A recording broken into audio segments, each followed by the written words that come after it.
Hey guys, it's Jen coming at you with your 2 week update. So I had the traditional duodenal switch with Dr. Inman in Indianapolis on 7/11/18, exactly 2 weeks ago today. At the time of the surgery, I weighed 278. I'm 5'8.5", technically, inches tall. Last week I weighed 266, and this morning I weighed 260. So 6 more pounds lost this week. And also technically it was 260.4, but I'm trying to stick to round numbers. So not a bad week, though I will say the problem with me this week was that I did not stick to my intention of weighing just once a week. I weighed every day, and try not to do that because like the first 3 days of the week I kept losing at the 2 pounds per day rate of the previous week, and then it like scourged all the way back to like 0.4, 0.6, 0.2, and this morning the dreaded nothing at all, complete zero, exactly the same weight as the day before. And I'm stressing like, oh, am I not doing enough? Am I eating wrong? Why, oh why, dear God, is this happening to me? And that's dumb because I lost 6 pounds this week. That's almost a pound a day. I'm doing fine. And if I had only just weighed last Wednesday and then again today, I would have thought I was doing fine. So new resolution, whatever. New resolution again. I will only weigh weekly. Fingers crossed. Seriously. Willpower's not my strong suit. If it was, no DS. So I'm going to try. That was one of the things. The second thing I forgot to talk about last week was my incisions. And they're doing great this week. They're scabbed over so that you can still tell I had surgery recently, but they're closed and they don't hurt at all. But last week during the recovery, they itched like the dickens. I am allergic to steri strip glue, and I had told them that, so they didn't use that, but they used a different kind of glue, which I think I'm also allergic to, because each incision was like in a bullseye of redness all around it, and the itching was intense. So I know they have to close my skin with something. I sucked it up, but it was super duper itchy, so be aware that that can happen, and if it does, it might be the glue, in which case I used Benadryl topical cream around but not directly over the incisions, and that helped a lot during the day. And then at night I would take a Benadryl tablet before bed because I kept scratching my stomach in the night, and in the day you can control the intensity, and if you're scratching directly over the incision, but at night the hands do what they want to do, and I didn't want to pick my incisions open. So that's my tips there.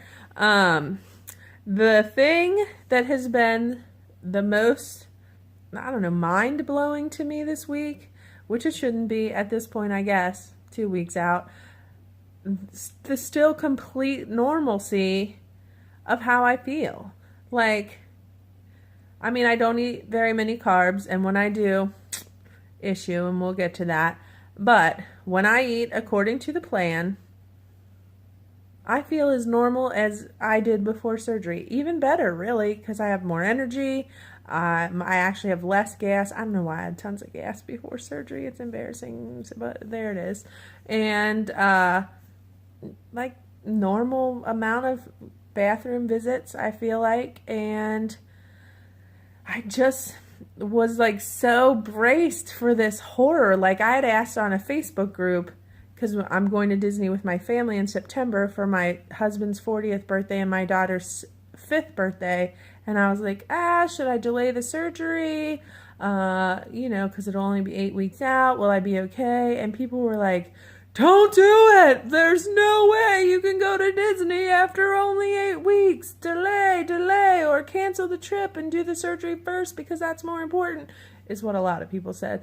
But anyways, long story short, those two, people acted like those two could not be done within 8 weeks of each other. You guys, I could go to Disney today. I mean, I don't love Disney like my husband and daughter do, but I could.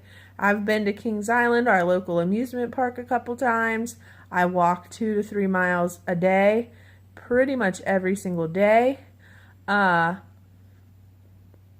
It's like amazing. I don't really know what else to say about it other than try not to be too afraid. It may not be horrible, and if it is, you're either lactose intolerant now, or you're probably eating too many carbs, or you're unlucky. But I would check the first two first, because I don't know, it seems like maybe it's a fixable problem when the people have problems. That's my hope. Okay, anyways, I'm not a doctor, so also sorry about the shakiness. I need to buy like a tripod or something. Okay. I'm trying to make sure I cover everything I want to, so I have just a tiny list here. Okay. Oh, but seriously, carbs are the devil, is what the next thing says. And they are. Here's why. Number one, the hunger has returned. Not terrible, not like hungry all the time, but I do notice feelings of hunger, and I somewhat miss not noticing feelings of hunger because it was easier to resist eating then. And I don't know if sorry guys here, my period is coming, but the last 2 or 3 days, the carb cravings have really ratcheted up. And one day I did the unthinkable and ate simple carbs and like 3 different things in a single day.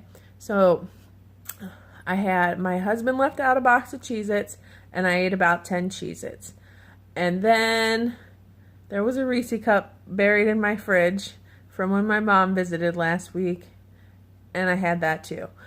And then my family had Hamburger Helper for dinner, which was double cheeseburger macaroni, or I don't know, it had macaroni noodles in it, and I grabbed like 2 spoonfuls of that. And that was it, but it's way more carbs than I've had per day previously. Like, I mean, I'm averaging less than 30. There's one day that it was like 36, but other than that, every single day, less than 30.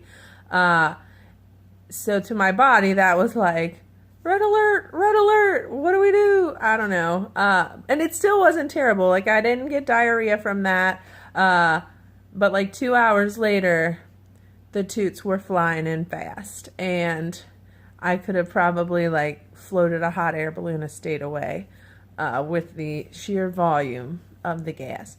Not terribly stinky, but volumetrically intense. So if that's the worst it is, though, it's not terrible.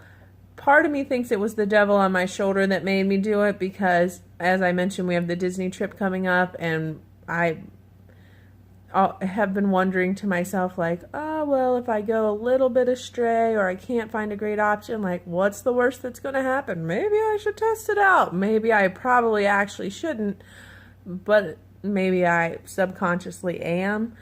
So that was my foyer, whatever. I don't think foyer is the right word there. But anyway, that was my journey down the wicked path of carbs.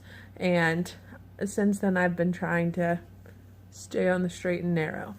As far as exercise goes, nothing but the walking. I do truly average 2 to 3 miles a day. I have since day one in the hospital. It does not feel like too much to me. I had some like horrific, like really horrific calf pain on Monday. Like, it felt like the calf muscle was like trying to pull off of my leg bone. And so I called the doctor about it, and they made me do a test to make sure it wasn't a blood clot, and it wasn't a blood clot. And they drew some labs to check my electrolytes, which I didn't hear back about. So I guess that means they're still fine. But I think it was just because there's this giant hill in my neighborhood, and I usually walk the neighborhood loop so that I go down that giant hill. And then on Sunday, I was like, I'm going to ratchet it up. and I went the other way for 5 loops where I went up the hill, and I think my body was just trying to say, dude, you are not a mountain climber. Stop forcing me to go up that hill. And also because in the summer I don't make appropriate shoe choices, and I walk in flip-flops a lot because I don't like to put my toes in shoes when I don't have to. And so it's probably stupidity, and now who knows how much that bill will cost. But whatever, I don't have a blood clot and I'm not going to die. Yay, me. So those are my big updates. The last 2 things are, if you didn't hear me say, check out Berrytastic in the last video. I recommend it again in this video. I found even more cool features. It's a super awesome app for post-weight loss surgery, and it's free. And then also in another video by Shrinking Violet DS, she talks about these ThinWorks protein bars that are on Amazon. It's 7 of them for $14. They're salted caramel toffee pretzel, salted toffee pretzel maybe, and ThinWorks, and they are really good. And if you are a protein bar connoisseur, I would get some because they're really good.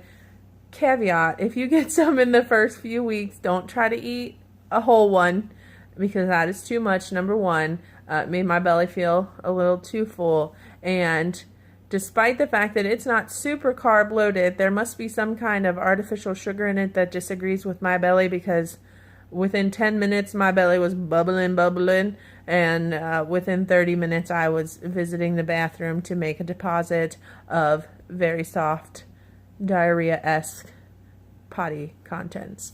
But just the one, and then it was done, and clearly directly linked to that. So that's all I've got. If you got any questions, hit me up. Please subscribe if you want to follow along. And that's it. Have a great day, everyone. Bye.